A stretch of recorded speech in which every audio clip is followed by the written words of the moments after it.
Tai ką, aptarsim praėjusį Velykinį kainų karą.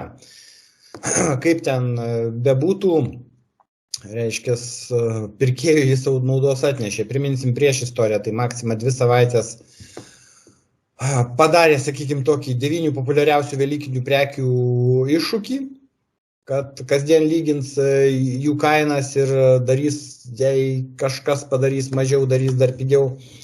Gaila, kad į šitą iššūkį atsiliepė tik tai vienas tinklas, Lidlas, nors pagal techninį žemų kainų tinklų statusą jis ir turėjo atsiliepti.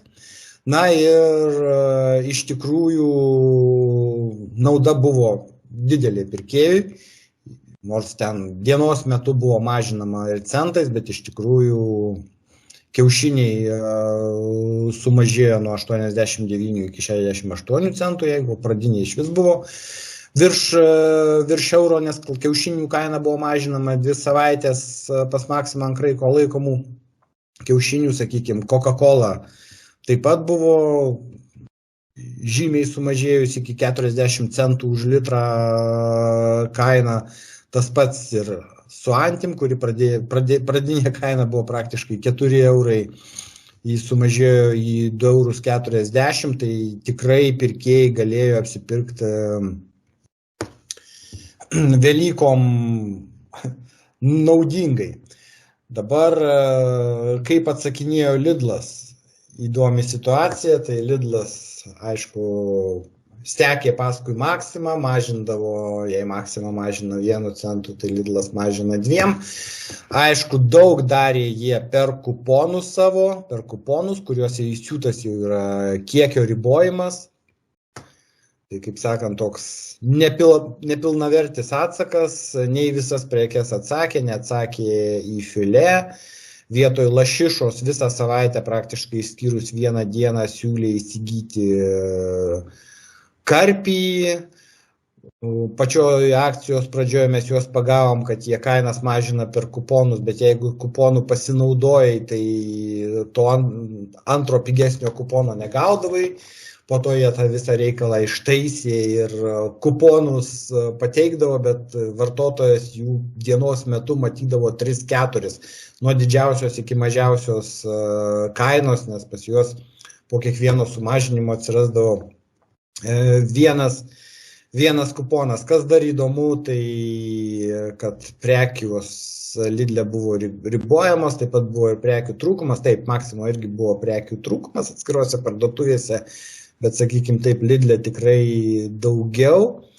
Na ir tikrai buvo įdomu stebėti, tikrai buvo linksma, aš manyčiau, ir pirkėjams buvo gerai, kad šitas dalykas įvyko, nes jeigu jis būtų neįvykęs, turėtume latvišką ir estišką situaciją, kai analogiški kiaušiniai, tarkim, Lidl Lietuvoje nuvažiavo iki 66 centų, tarpu kaip Latvijoje, Estijoje buvo 1,39 euras, 49 Estijoje brangiau, Coca-Cola jau kainavo ten 38 ar 39 centai už litrą, tarpu Latvijoje ir Estijoje buvo akcija 70 ir 80 centų už litrą, jeigu pasižiūrėti ten kokias žuvis, tai Lietuvoje karpiai 3,79 €, Latvijoje 6,99 €. Tai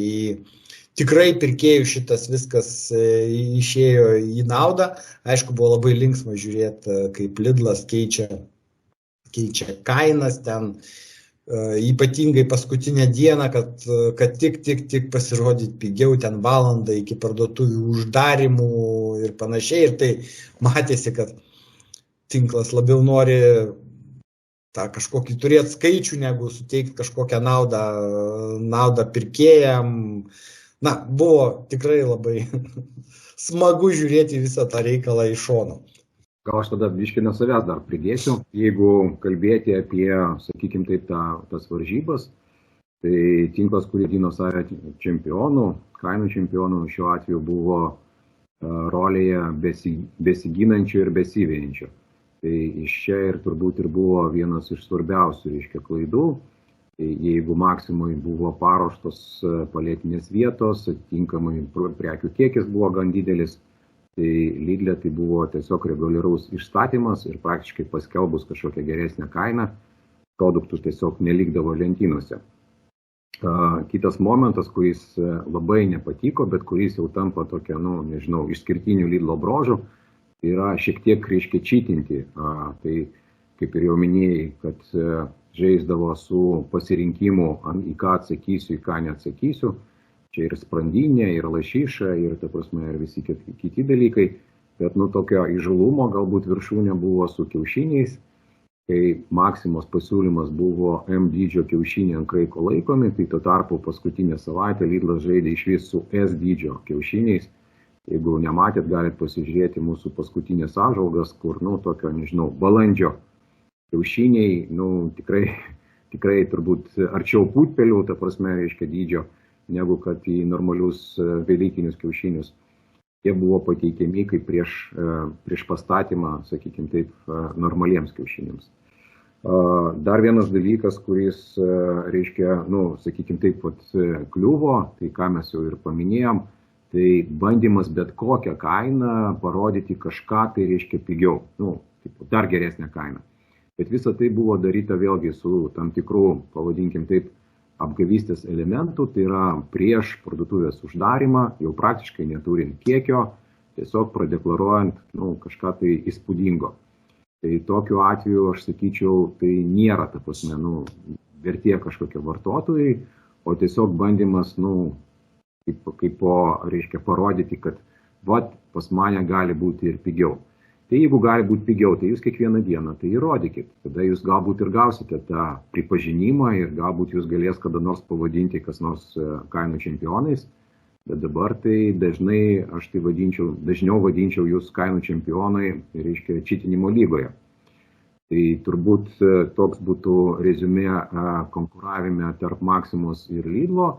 Ir galbūt paskutinis akcentas tai yra, kas vyko kitose tinkluose. Tai vėlgi, kas nematėt, galite pasižiūrėti mūsų Facebook profilį, mes darėme tokias apžvalgėlės, kur aplankydavom kitas parduotuvės, tai galim pasakyti, kad IKEA, Norfa, Remi praktiškai rūkė kamputyje, jie nedalyvavo normaliai, reiškia, velykiniam apsipirkime ir turbūt jų, sakykime, taip vadybininkai, atsiskaitydami už šitą laikotarpį, kaltins, kad tai yra prastos Velykos, nes visi išvažiavo. Tai jie išvažiavo, bet ne taip toli, kaip jūs pasakojot, jie išvažiavo į jūsų konkurentų parduotuvės.